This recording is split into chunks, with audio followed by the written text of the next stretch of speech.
সুমি, শেষ পর্যন্ত আমরা চলে এলাম। কেমন লাগছে তোমার নতুন বাড়ি? অসাধারণ। শহর থেকে অনেক দূরে, কি শান্ত পরিবেশ। আর ওই গাছটা দেখেছো, কি বিশাল। মনে হচ্ছে পুরো বাড়িটাকে নিজের ছায়ায় আগলে রেখেছি। হ্যাঁ, গাছটা আসলেই বিশাল। গ্রামের লোকেরা এই বাড়িটা কিনতে বারণ করছিল। বলছিল এই তেঁতুল গাছে নাকি কৃষকের উপদ্রব আছে। ধুর, মানুষ তো কত কথাই বলে। আমার তো গাছটা দেখেই কেমন একটা মায়া জন্মে গেছে। মনে হচ্ছে ও আমাদের স্বাগত জানাচ্ছে। তোমার এই মনটা নিয়ে আমার ভয়। যাই হোক, চলো ভেতরটা দেখি। অনেক গোছানোর কাজ বাকি। মিস্ত্রি কাল থেকে কাজ শুরু করবে। তুমি যাও, আমি একটু গাছটার নিচে দাঁড়াই। কি ঠান্ডা হাওয়া, মনটা জুড়িয়ে গেল।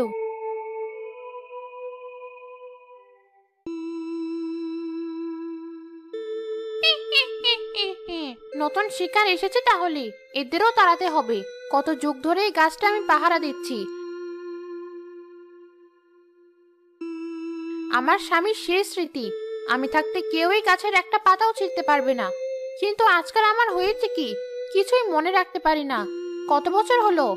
100 না 200? ধুর, যাই হোক।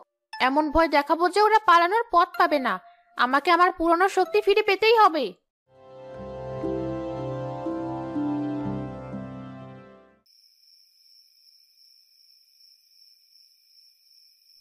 কি যে খোলা থাকলে রাতে মশা ঢুকবে যে। দড়ি দিয়ে বেঁধে রাখার চেষ্টা করো। সেই চেষ্টাই তো করছি সকাল থেকে, কিন্তু কাঠটা এমনভাবে বেঁকে আছে যে একদিক দিয়ে বাঁধলে আরেক দিকে খুলে যাচ্ছে। আমার আর ভালো লাগছে না।